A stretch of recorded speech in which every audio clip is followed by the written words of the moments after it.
नमो आदेश मित्रांनो, मी मनोज जाधव नाथ संप्रदाय यूट्यूब चॅनलवर आपले मनापासून स्वागत करतो. मित्रांनो, मी आज तुम्हाला एक विषय सांगणार आहे की कुलदैवत. तर तुमचं कुलदैवत जर तुमच्यावर नाराज असेल तर त्याचे काही लक्षणे असतात ते मी तुम्हाला सांगणार आहे.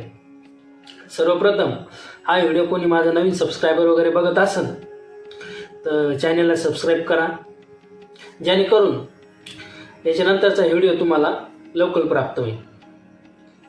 मित्रांनो, कुलदैवत नाराज असणे याचे भरपूर कारण असतात. मी थोडे मुद्दे सांगतो तुम्हाला, जेणे तुम्हाला कळेल की तुमचं कुलदैवत या कुलदेवी तुमच्यावर नाराज आहे की नाही म्हणून.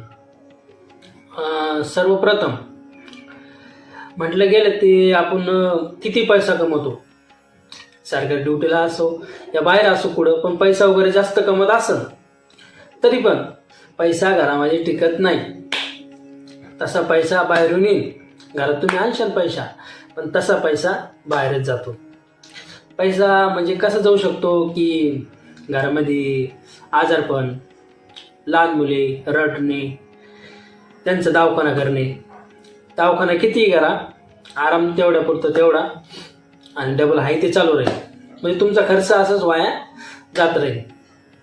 हे पण कारण असू शकतं की तुमचं कुलदैवत तुमच्यावर नाराज आहे, किंवा तुम्ही कुलदैवत तुम्हाला माहीतच नाही किंवा तुम्ही धरतच नाही, माहिती असून सुद्धा तुम्ही धरत नाही, हे सुद्धा कारण त्याला असू शकतं. दुसरं कारण, तुमच्या घरामध्ये कोणाचं लग्न होत नसन, जमत असन पण लग्न तुटत असन, हे पण कारण कुलदैवाचं नाराज व्हायचं असेल. कारण तुम्ही कुलदैवतला जातच नसन, तुम्हाला कुलदैवत माहितीच नसन, तर ह्या कारणामुळे पण लग्न तुटतात.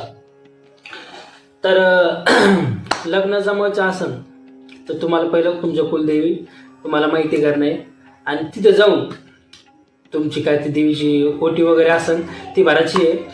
नाही तर मग एक नवस बोलून घरच्या घरी, तुम्हाला घरच्या घरी तर करायचं असेल, कुलदैवत माहीत नसेल कुठं लांब असेल तर तुम्हाला घरीच भीमसेनी कापूर आणि 3 अगरबत्त्या लावून आपल्या घर मंदिरात एक कुलदेवीचा नवस बोलायचा आहे, जेणेकरून तुमची अडचण ती सॉल्व्ह होईल.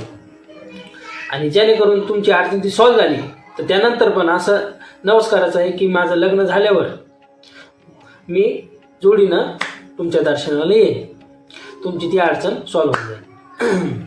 दुसरी अडचण, घरात लहान मुले म्हणजे जास्त रडणे, त्यांना पण आजारपण असणे, हे पण कुलदेवीचं नाराजपण असू शकतं. त्यानंतर नवरा बायकोमध्ये भांडण, कायम भांडण, म्हणजे एक ना एक शब्द देऊन बोलले की भांडण नुसते चालू होते. याचे पण कारण तेच असू शकतं की तुमची कुलदैवत किंवा कुलदेवी तुमच्यावर नाराज आहे.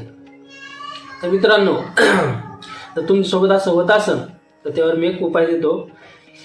कुलदेवी आपली दररोजची सेवा, सकाळ संध्याकाळ कुलदेवीचे नामस्मरण तुम्हाला करणं म्हणजे करणं.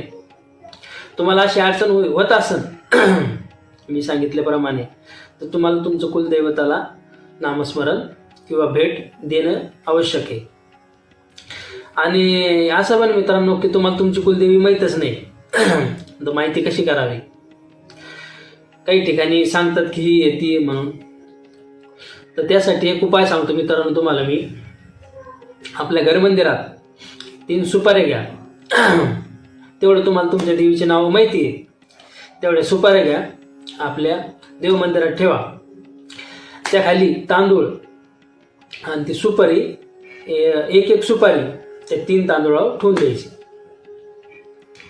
आणि त्या सुपारीवर पाण्याने अभिषेक करायचा, हळद कुंकू लावायचे आणि एक फूल त्याच्यावर ठेवून द्यायचा.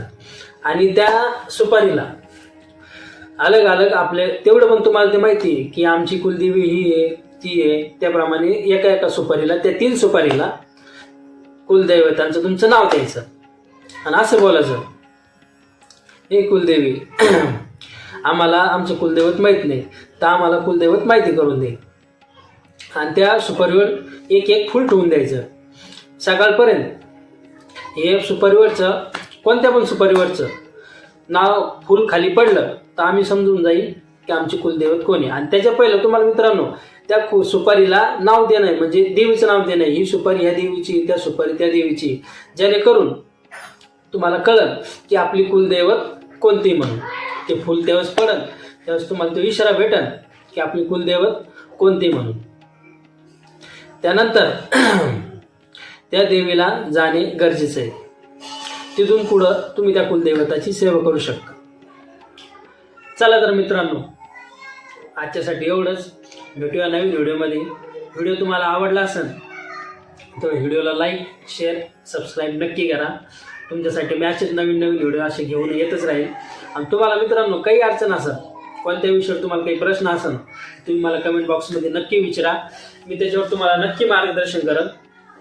तेवढं पण मला नाथांच्या मार्गाने तेवढं पण मला काही सुचन, त्या हिशोबाने मी तुम्हाला मार्गदर्शन करेन. चालतं मित्र. नमो आदेश.